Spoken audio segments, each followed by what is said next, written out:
between people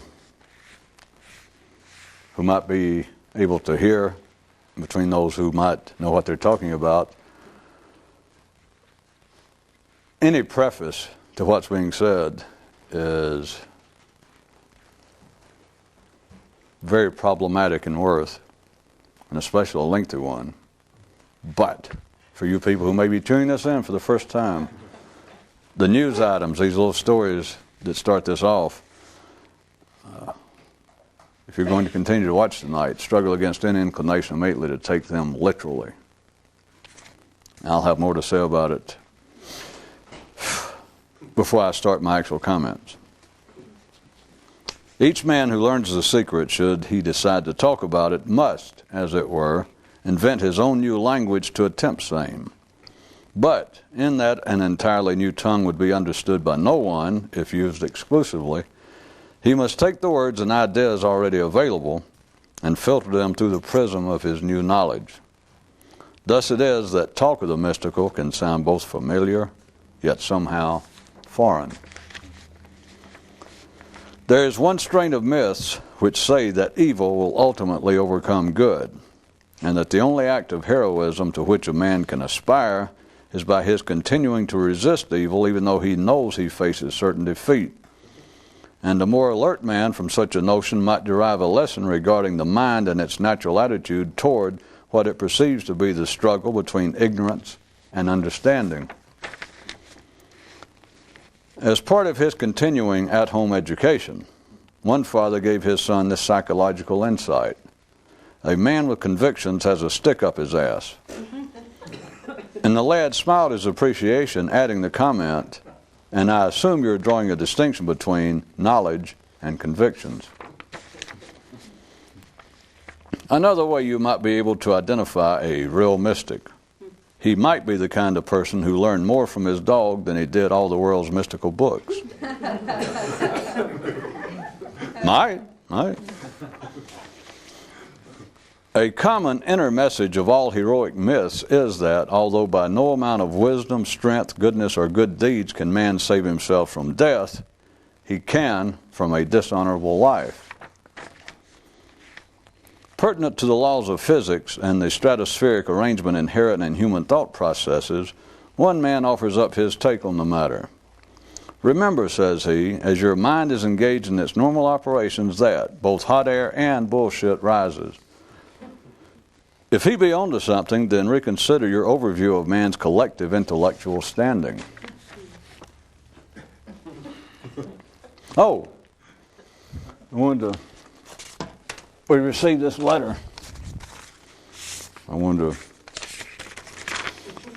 For years I had terrible headaches and felt totally lost and uncertain.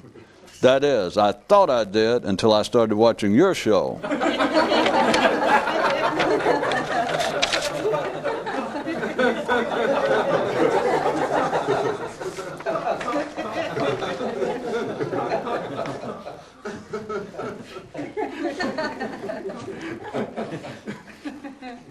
While above all things the ordinary most fear death, those hungry for enlightenment find most unbearable the thought of having to continue to live as they do now.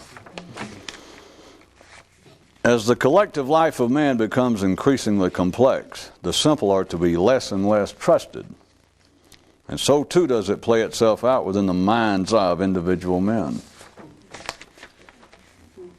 One man so addressed the world: if you're alive, you're guilty, if for no other reason, by association. Everyone knows they will physically die. Hence, ordinary man's interpretations of the heroic myths wherein the hero, when slain, physically returns from the dead. But the more conscious understand such tales to represent their need, while yet living, to continually arise and return from the ever-open and beckoning grave of man's collective mental foolishness and inertia. One man says that as regards psychological problems and their attempted treatment via standard Freudian analytic techniques, that it's his opinion that anyone, with or without professional help, if they talk long enough, will ultimately be free of all their complaints.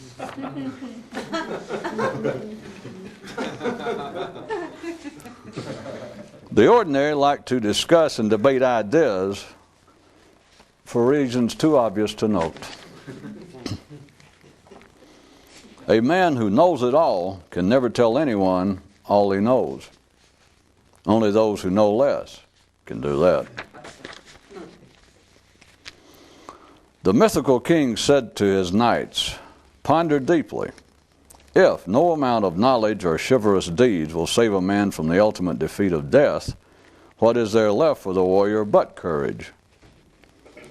And what also for the contemporary counterpart is there in the ever-present face of collective pessimism, ignorance, and resignation, save steadfast perseverance and the indifference of the hero?" Views of life in the age of media. One man says he's undergone an evolution in how he defines the routine workings of his mind. He says at first he thought of it as an unwanted voiceover to his life, but now has moved on to the perception of it being an unnecessary voiceover to his life, and says he's most intrigued over the possibility of where it may go from there. What the ordinary call their wisdom, knowledge, and beliefs are what holds their minds together, although the more conscious might refer to it as meaningless glue. Envy, charity, compassion, and other words that begin with C. Only those with no understanding of life believe that others require help. One father so tipped his son, if something sounds like criticism but isn't, it could be the truth. The mythologies and certain neural connects and disconnects possible for a mortal. The gods of man die with man, and with the awakened, also the demons. Every time life had asked one guy why he didn't take it more seriously, he'd say, "Hey, I just work here."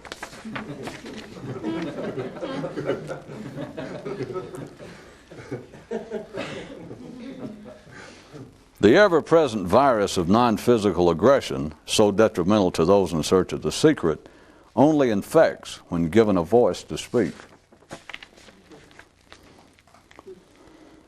The determination of the mystic's mind is not unlike the mythical warrior who, as he is ultimately confronted by the overwhelming power of his enemy, death, goes down in defeat not as a helpless victim, but as a hero, who in effect says there is nothing hurtful that can be done to him since he does not care what is done to him. Thus kill him they may, but he falls undefeated. Same as the committed mind of the mental warrior gives not way to the superior weight of collective thought, but goes on its own way, indifferent to its indefensible minority position. Inspirational thought for the day. Ideas that can be insulted deserve it. There was once a land in which a mighty and lengthy battle was fought, and the victors were those who managed the longest to stay therein. If death is ultimately certain, then only those triumph who are certain while alive. Only the hero can conceive for himself what it takes to be one. In the routine life of the collective, there is nothing heroic. Second inspirational thought for the day.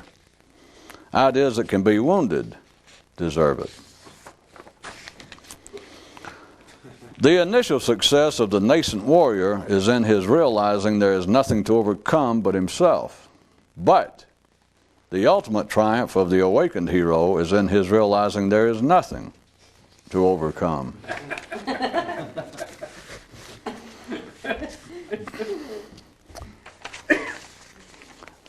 My second part of my hesitant preface to those who might be watching this, but for very good reason, in a fairly new manner, is that what I was going to talk about tonight could very easily sound like criticism of life, and it is not. But the ordinary mind, if you notice, if it finds any real personal. That is, there's some passion in it, but some personal interest in an idea, something being discussed, the mind immediately takes it as being a positive discussion or a critique, a negative discussion. But that is not what this is about. For life in its normal operations does not deserve any criticism from me or anyone else. It's just foolishness. It is not any operation of a more conscious attitude, understanding. But I say that to you for whatever it's worth, because if any of someone's watching this fairly new at it, if you start off on the wrong foot of taking this to be a criticism of life, then if you continue to watch it, you are already on the wrong path, and you and I both have exerted wasted energy for the rest of what I have to say. So, I was going to speak again to dip back into the idea, the reality of the myths of man, and specifically the idea of heroism. First off, the idea of a hero, let me define it for you the way in which I am using it. The hero is someone who knows the secret and acts accordingly. Somewhere between here and there, if you would like a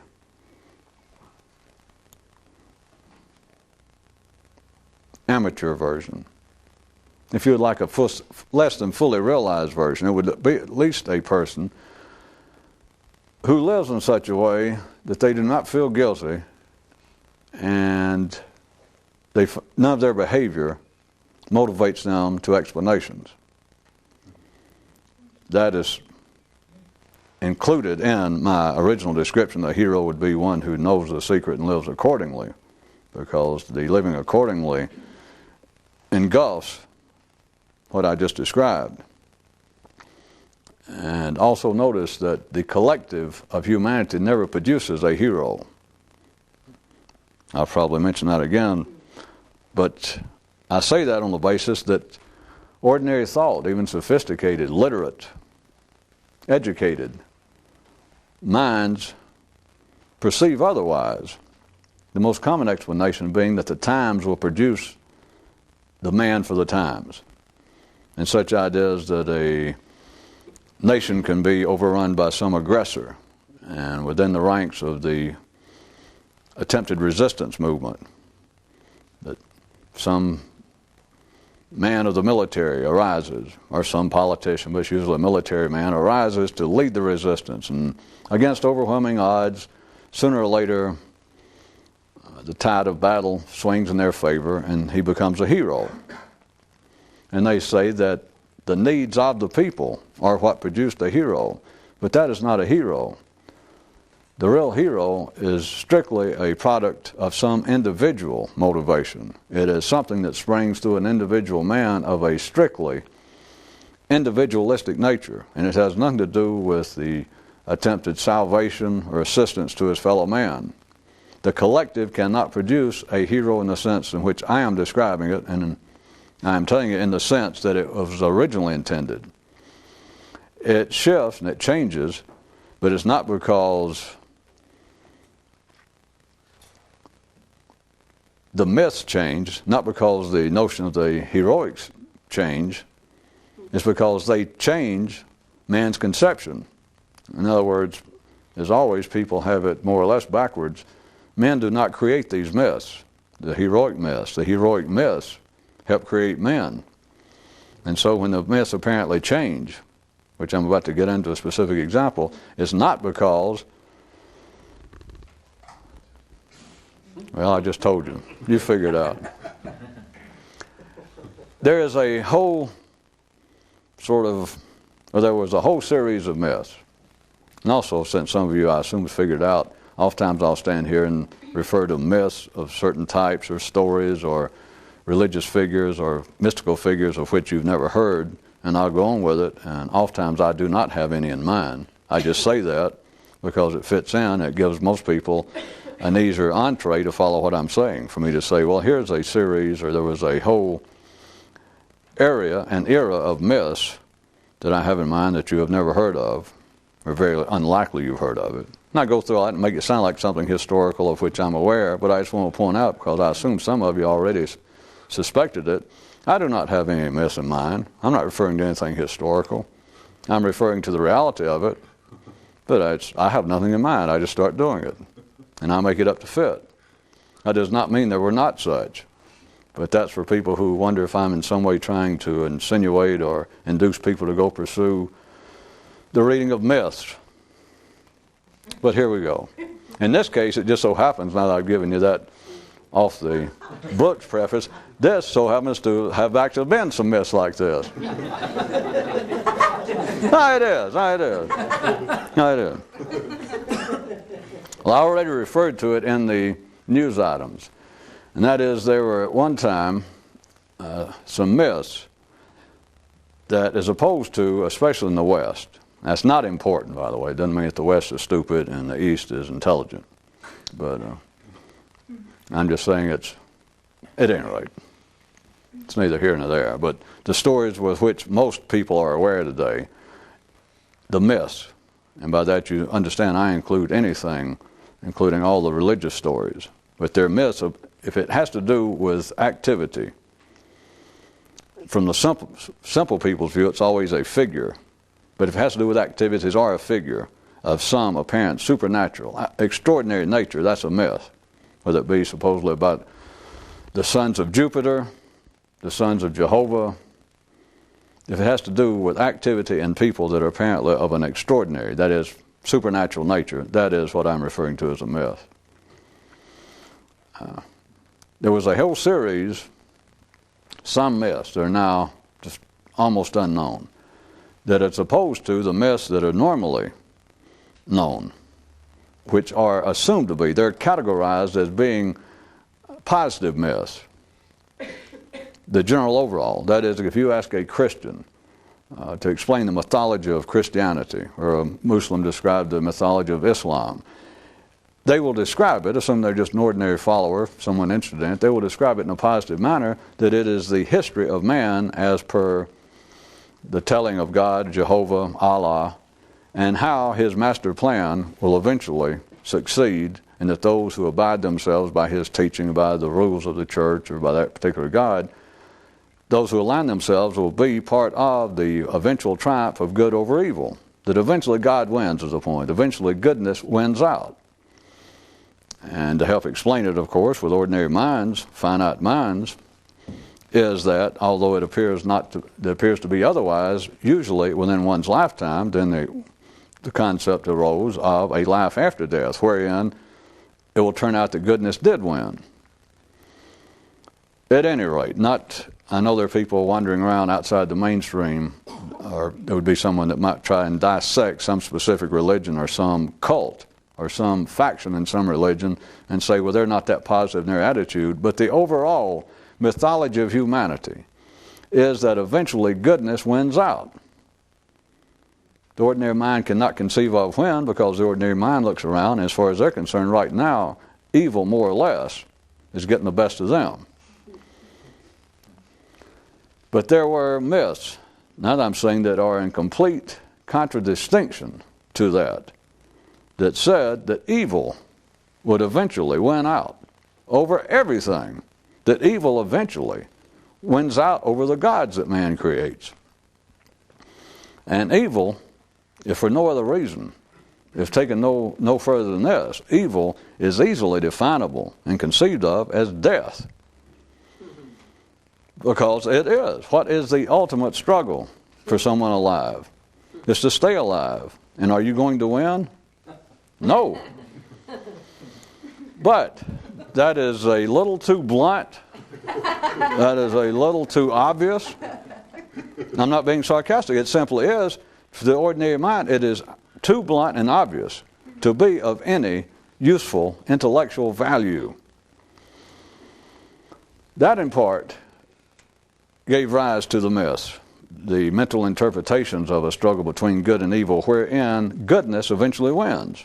Because let's just take the ordinary Christian, and most of the world's major religions are just variations of this, but even if you are a faithful Christian, You can be killed by a deranged mugger, someone on drugs.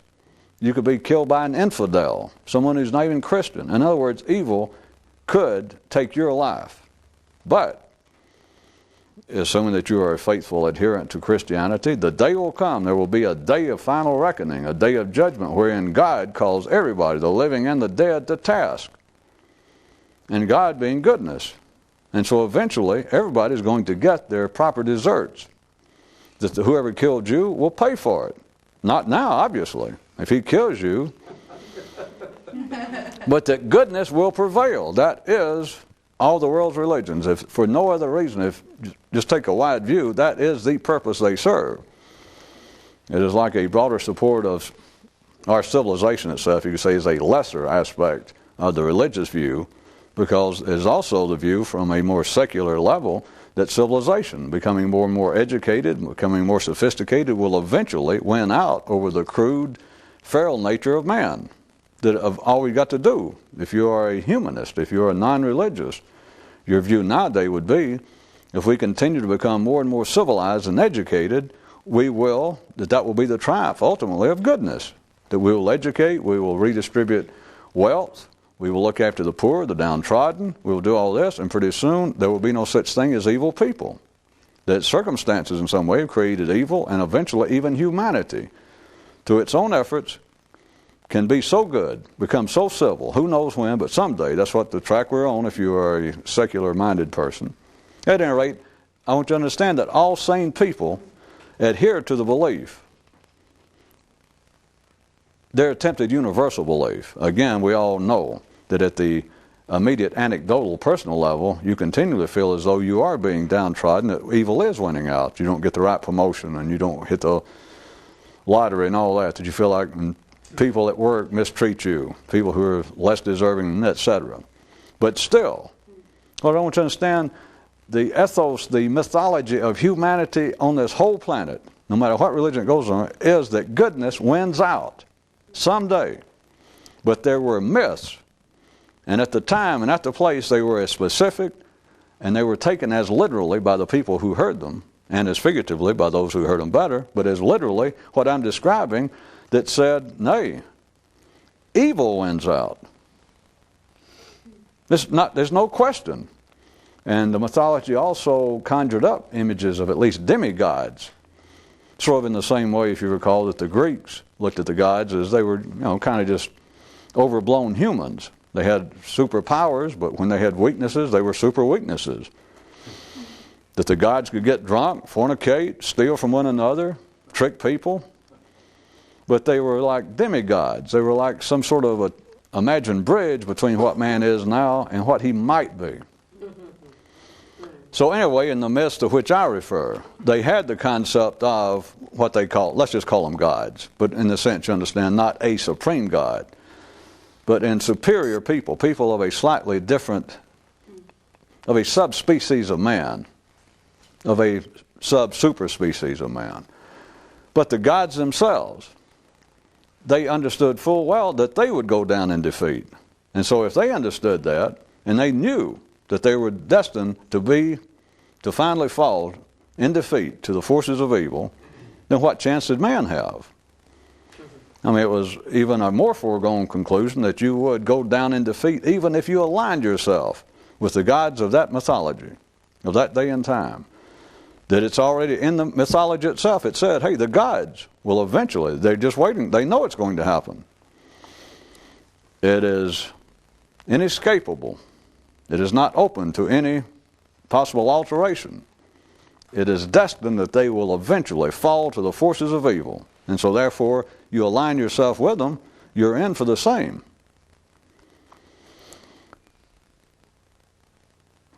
This kind of myth also just, I'm not using this for any sort of historical purpose, but to show you that it's not the point of men changing the stories.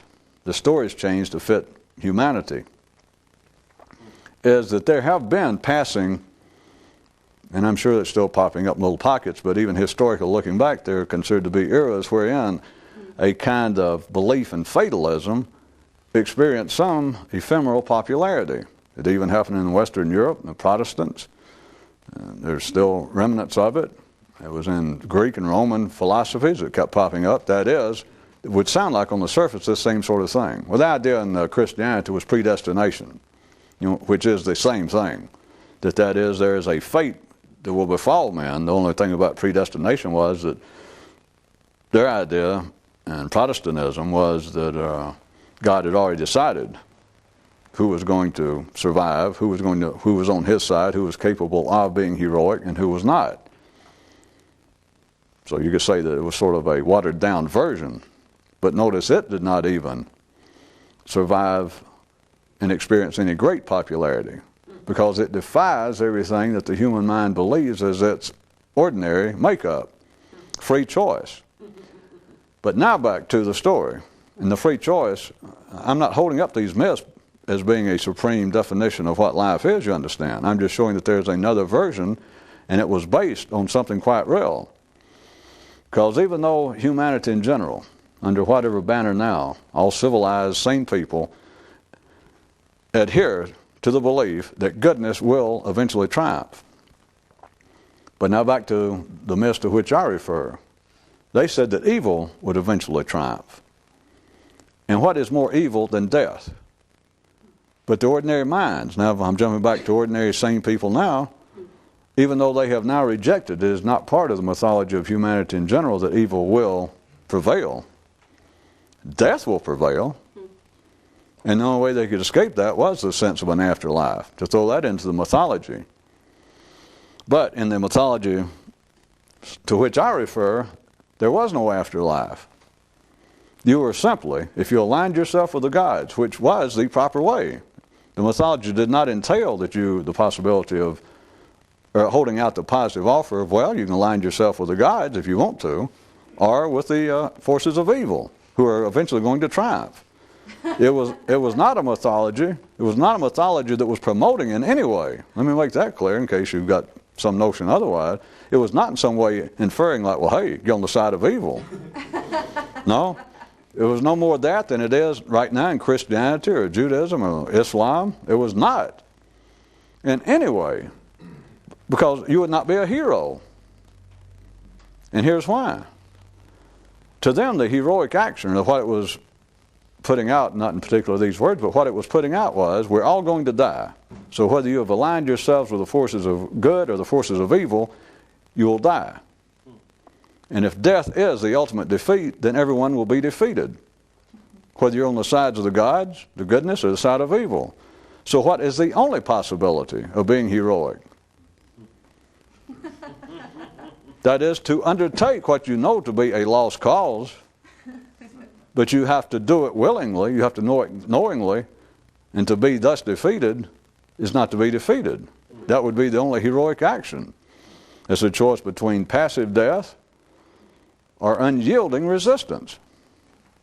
Or as I put to you, would be a warrior, and now may I remind you seriously before I get into more specifically, that if you're still stuck with me taking all this literally, and you think that's all I'm talking about, you're wasting your time.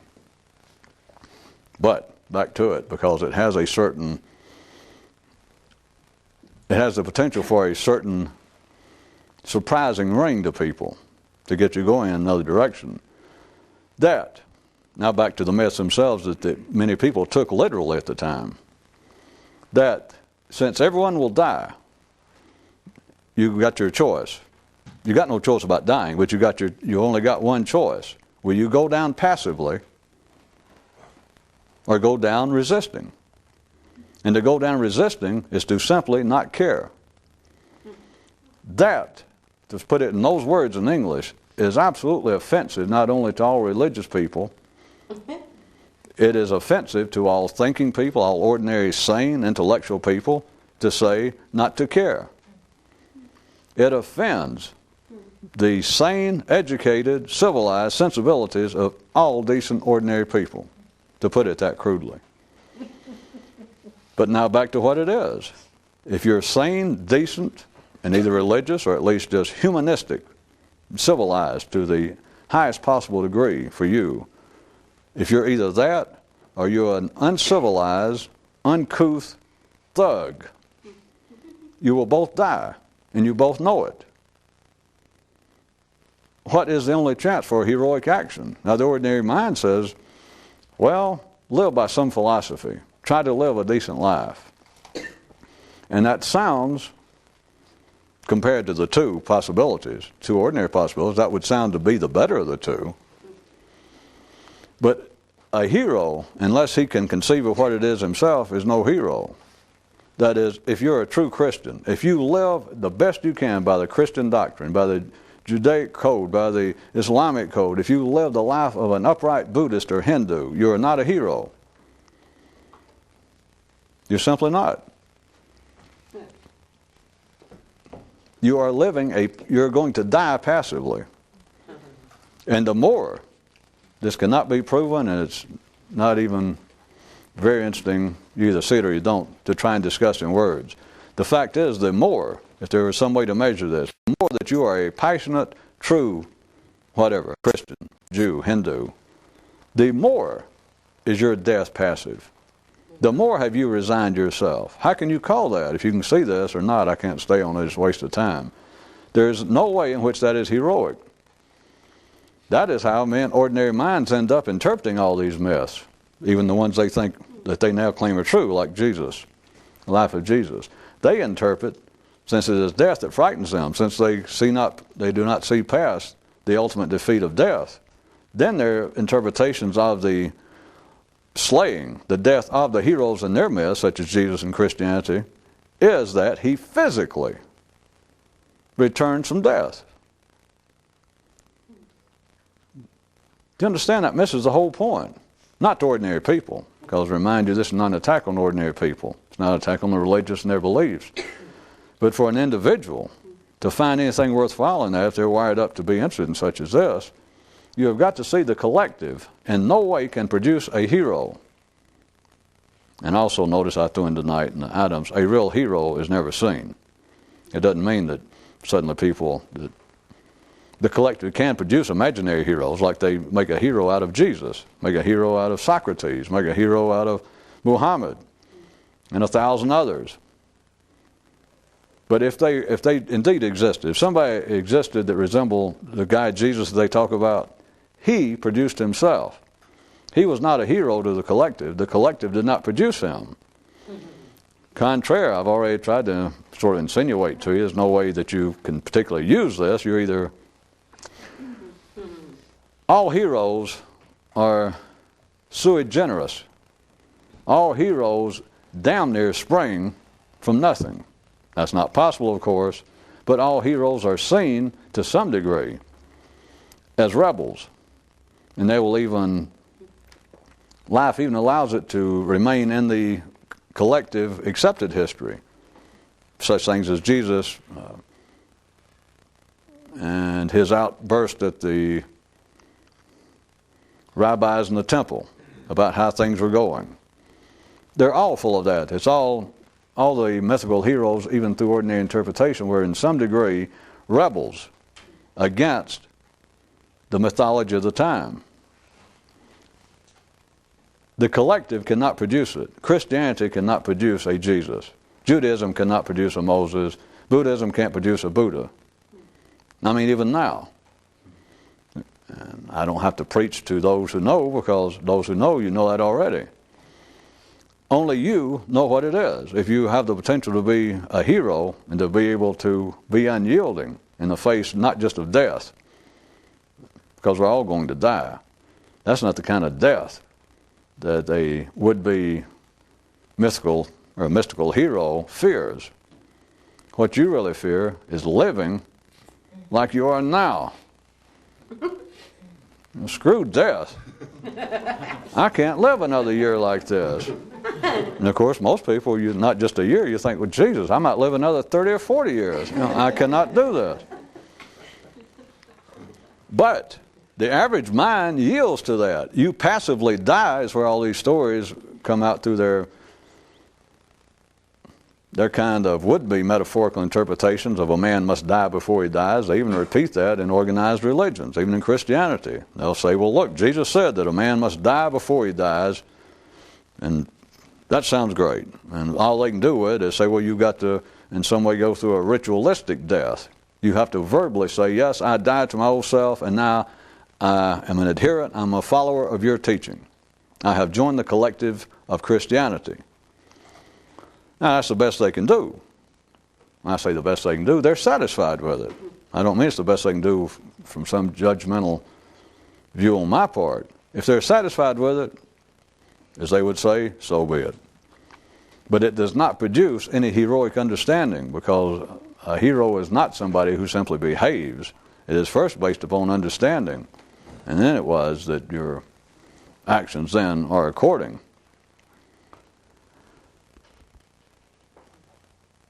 If you are part of a collective of any kind, it in no way can ever produce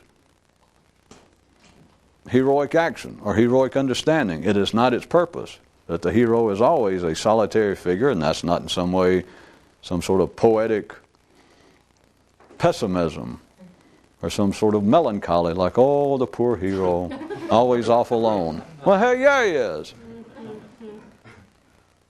But it's neither here nor there. You simply, if you ever get past the initial stages, you look around, you realize, well, nobody else is interested in this.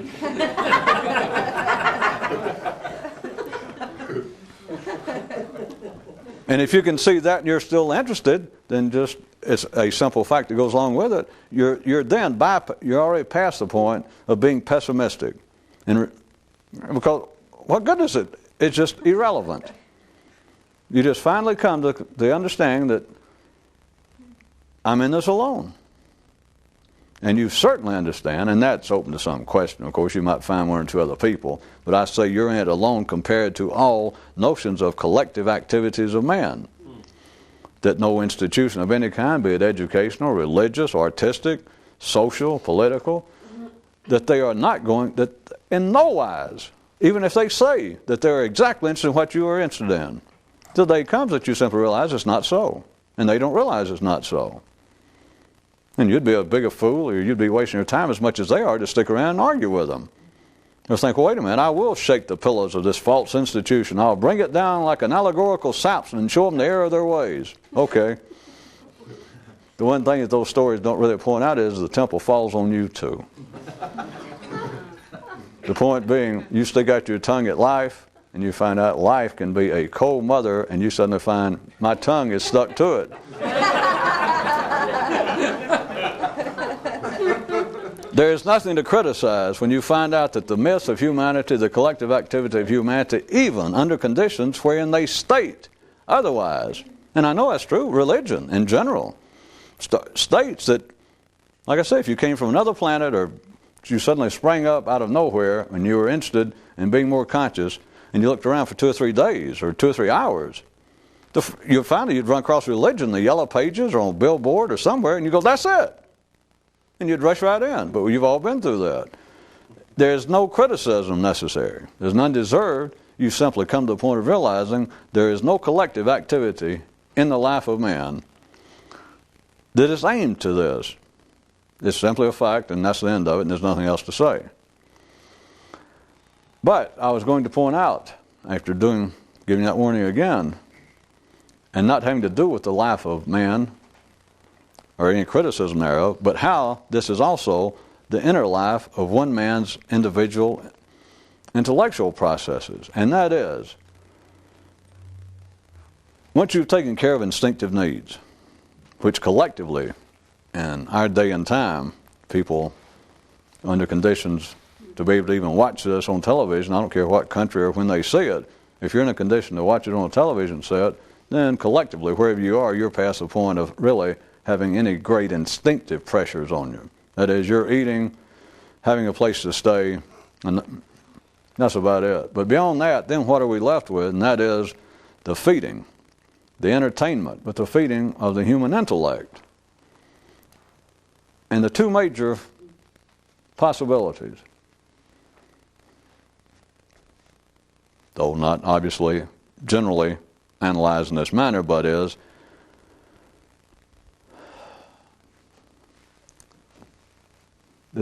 the feeding of the mind through people entertaining stories of the crude, the common, the regressive, the celebration even of the crude and the common, the regressive, or else the other possibility, it would be a celebration of the heroic. Remind you one more time, as obvious otherwise as this can sound to ordinary ears, this is not a criticism, it's not a social criticism of humanity or of our day and time.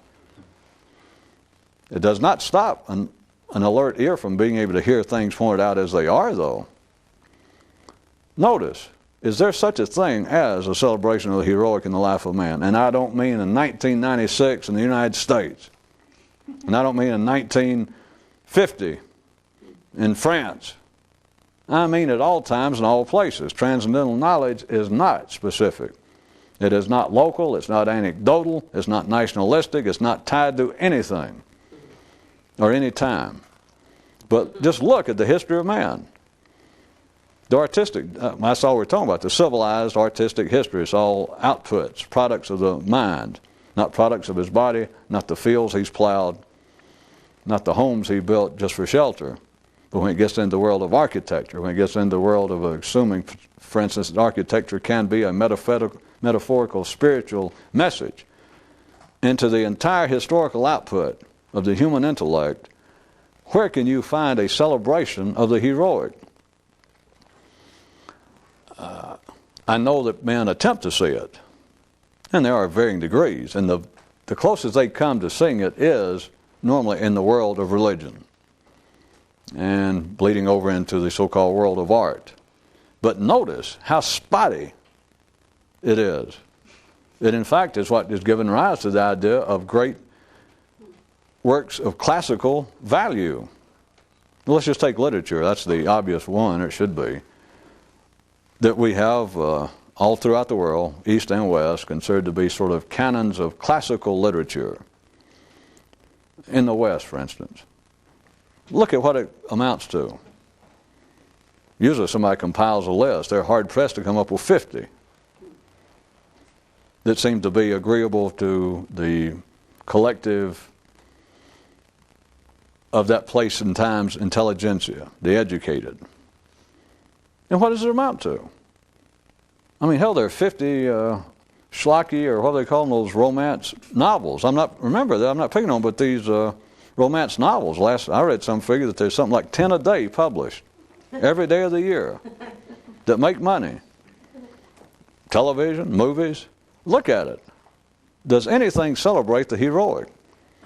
And again, don't think, well, we've come to a sorry place. No. Look back at the Greeks. Look back at the Romans. Of course, what's remembered at any particular era is what is, after the fact, considered to be perhaps classical. Perhaps it is worthy of being remembered. And take whatever story you like, or whatever drama, whatever piece of fiction that is now considered to be classical, inspiring, uplifting, which is what that intends to impart when they say classical, whether they know what they're saying or not. But if you take the best, or any examples you could come up with, I was trying to come up with one that I thought everybody could see would be, wouldn't certainly be necessarily the best one, but if we took Don Quixote and say, well, it is a story, it is eventually an uplifting story about a man who was still after a chivalrous life, in a metaphorical sense, a man who was striving to overcome the mundane. It was a heroic tale. I mean, the guy was a bit off the mark, but it was heroic. Notice that all the heroic stories, though, as they call it, all the classical tales, if they can call them heroic, if they do call them heroic, they are still 90% soap opera. They are heroic at the best. I remind you again, I am not criticizing it, because this satisfies ordinary people. But now notice, and Don Quixote, could have been a great example, since he was a little off the mark, or it could have been a poor example. I'll leave it to you. But think of any others that constitute the great books of the Western world. They will be 90% soap opera. They will be 90% of a story of evil overcoming good. And I say 90% being charitable, because that which qualifies them to ordinary minds as being heroic and positive in nature has the same relationship to the story in toto as does the idea, let's say, of a Christian saying, well, good overcomes evil eventually. But do you understand the relationship? If we take an ordinary person who says that they're a Christian, or religious in any way, and they say good will overcome evil, and now they're dying from a gunshot they received from a mugger, and they're laying in the hospital bed, and you say, well, how can you say that good overcomes evil? You've lived a Christian life, you went to church every week, you fulfilled all the rituals for what, 65 years? And he goes, yeah, and you realize you're dying right now, they can't save you from the gunshot of a mugger. He goes, yeah, I know. And you say, well, how do you explain that? And they go, well, eventually, everyone will answer to God. Everyone will answer to the forces of goodness. And so we could say, so in other words, you're not downhearted. You don't feel like you waste your life. No, I know it doesn't seem good now. I know to an outsider you may think that it has been a futile effort, but it has not. I know right now I individually am dying at the hands of evil, or a perpetrator of evil. But eventually, the big picture is that goodness will eventually prevail. Do you understand that has the same relationship as taking a 1,000-page piece of fiction that is now considered to be heroic? If I said there are no heroic tales, and somebody said, well, look at this, and they held it up. It would be, do you understand the same relationship that this individual lived out his life, which to him is damn near eternity. The truth is it's eternity, but if I put it to you that crudely, then I can't press on. But it's damn near eternity. The only thing lacking from making his lifetime constitute the full definition of eternity is by the mind's insistence that, wait a minute, after I die, there's another life. Another life, and of course the other life, they always explained it in a manner that the other life is the direct experience of infinity, that I will live forever, and that during that forever time, goodness eventually overcomes evil. But you understand, there it is, he lived 65 years, which to him is damn near eternity. That's the same relationship. Let's say that his life was 998 pages. And to him, infinity forever is 1,000. That's the same relationship to take a heroic, or what's considered to be a heroic piece of literature, 998 pages out of 1,000, if that's what it is a soap opera. It is only at the last moment, so to speak. I know it can be interspersed, but what it amounts to, it's only at the last moment that goodness overcomes evil. That is not a celebration of the heroic. What it is an entertainment for 998 pages of a rehashing of the regressive, crude, common life of man. If I stretch the literary use, look at any movie. Because nowadays, again, this is not an attack, but because this comes and goes, it's always been around. But nowadays, we're currently in the midst that at the popular entertainment level, there's a less concern over happy endings, positive message, and etc. That just comes and goes. But at any rate, even a movie that's considered to be, what do you call it, fit for family entertainment, just an ordinary movie, if it's a shoot 'em up, a cops and robbers or whatever, and at the end, the good guys win. Goodness triumphs. If the movie lasts 90 minutes, you know damn well that 87 of it's taken up with evil kicking the shit out of goodness.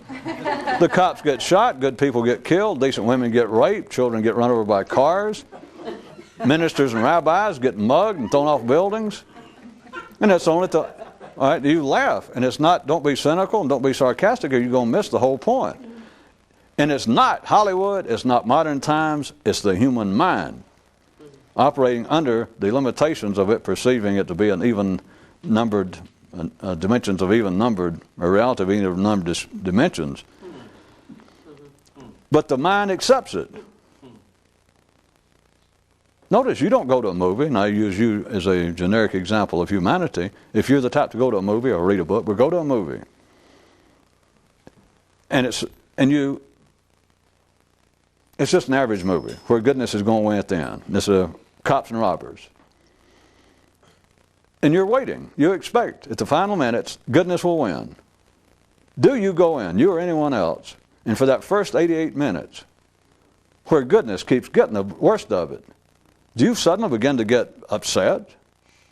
Do you begin to consider getting your money back or to rail out at the screen and begin to scream out? Do you find anything untoward in it? No. You revel in it. The human mind revels.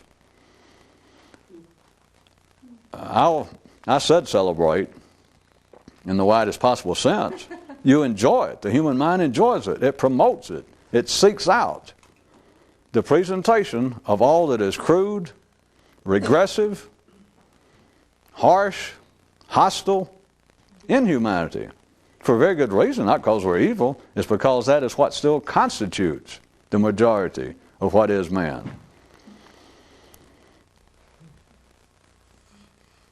I remind you, I brought that up for a particular reason, not to attack Hollywood or literature or humanity. But that is the environment.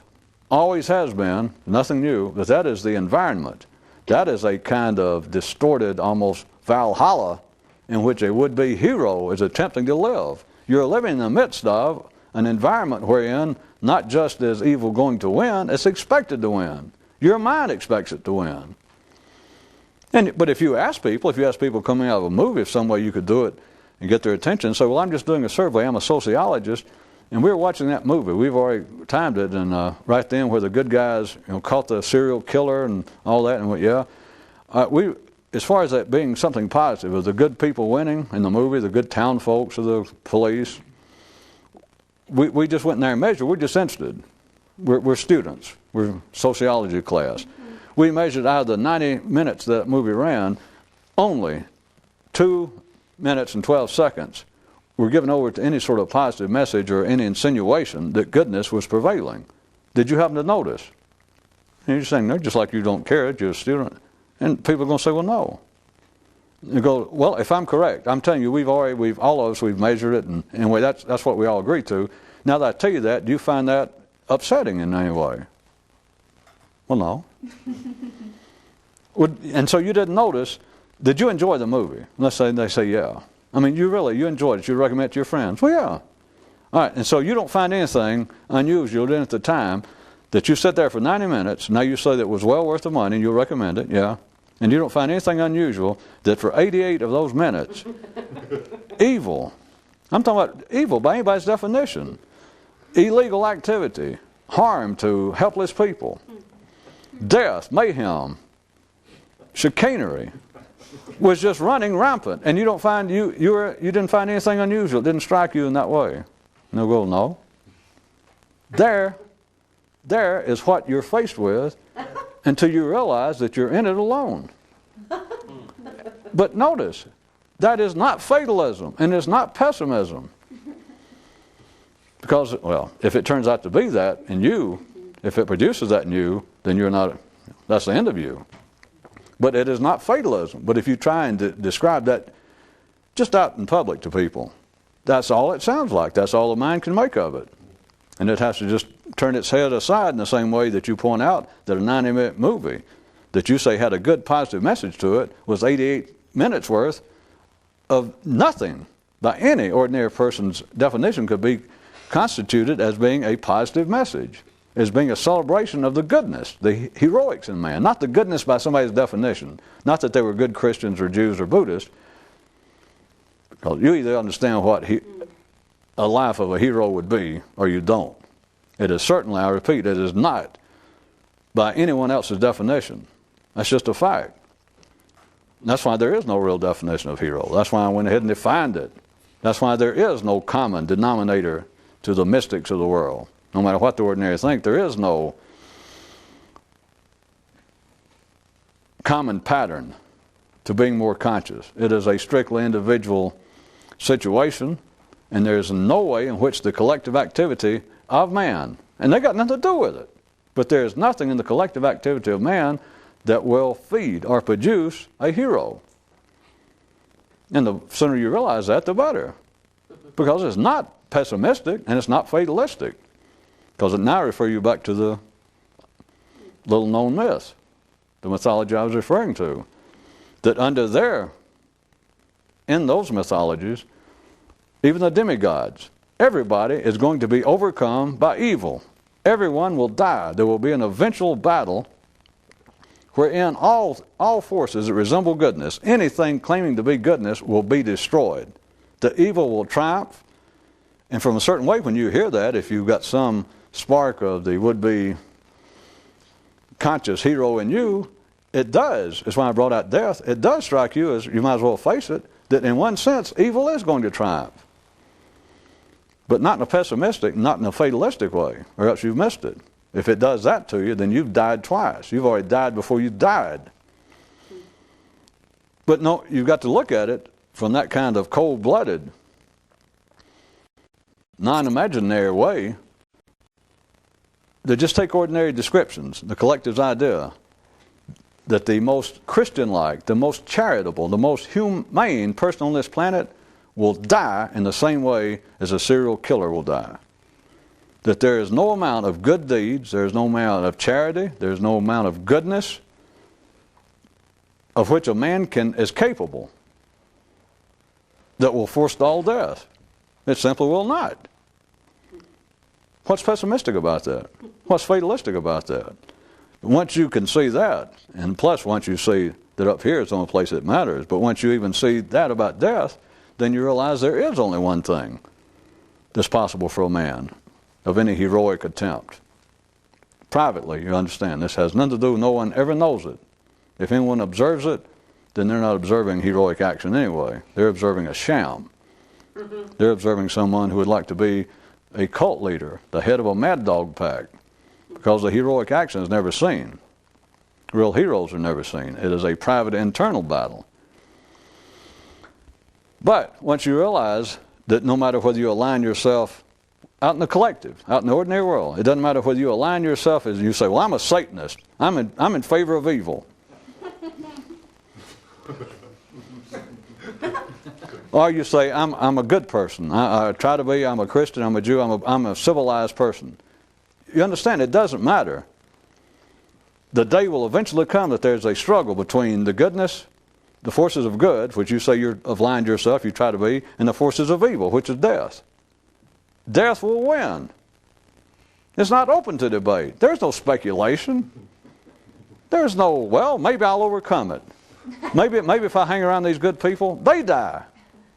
The forces of goodness are going down in defeat. There is only one possibility. Are you going down passively, or are you going down unyieldingly? Now you understand we are strictly beyond the literal level now. But that is the only possibility. And it is not taken into consideration. On the contrary, men wallow in, they celebrate the passive weakness of man. Not the possible heroics of man, because they can't even conceive of it. That's why they have to put man of, well, after death, or they attribute it all to gods. Some sort of being, some sort of force that's outside this reality, which is the only way it can exist. Because once you understand the myths I'm referring to, the gods are going to die too. The gods that man can conceive of, they're going to die with man. They'll all go down together. You only got one choice. And ordinary minds cannot conceive of that one choice. That one choice is, I will go down unyieldingly. And that can only come about. You can't fake it. There's no club to join. There's nowhere you can sign your name and pledge, yes, I will be a strong little trooper, and I'll go down and I'll tell life, screw off. It can't be done. It's you have to understand that there is nothing to overcome. That is when you can resist it. But now we're talking about resist the collective inertia of man. That man collectively, intellectually, is already dead. Every generation is dead. It's not my view. It's not a criticism. You simply look, and they are locked in. They are frozen. They might as well be in Valhalla awaiting the eventual overthrow of all possible goodness by evil, because it's already overcome them. Instead of death, you call it inertia. They have given up. They have stopped growing. The only difference between the ordinary and a mythical hero or a mystical hero is that you never quit struggling until the day you die. And somewhere along the line, you finally realize you're alone and you realize no one else needs help, there's nothing amiss, at least you give up the idea that I have to worry about everybody else and I should help my fellow man or I need to be charitable. Everybody is happy just like they are. And they're perfectly happy for you to stay like you are. And plus they don't want to hear about you trying to struggle. So finally, if you get past all that, then it's sort of clear sailing between wherever you discover that, between there and death, and then you understand why, well, you're free from a multitude, almost an infinite number, an uncountable number of small deaths. Of every time you criticize somebody, every time you whine, every time you feel like, well, I'm under great stress, I'm unappreciated. I don't know how to be more insulting or to get your attention. That is simply unheroic. That has nothing to do with what this is about. But you can reach the point that at least you know it. That's why I said that my definition of a hero would be one who knows the secret and acts accordingly. But somewhere between here and there, if you look at that as being the ultimate, which is not really of any great value to continually talk about, but everybody's somewhere between where they tried to start out doing this and getting there. But somewhere between here and there, at least, if you'd keep in mind that you're trying to, in a sense, live a heroic life to yourself, even though that you don't fully understand it, but at least is not be behaving, that you don't live in such a way that you feel guilty. Guilty. Notice I didn't say guilty by some definition. You can't use a collective. That you feel guilty and are, in any way your behavior seems deserving of explanation. If you can do that, you're closer to knowing the secret. Did all get on? All right.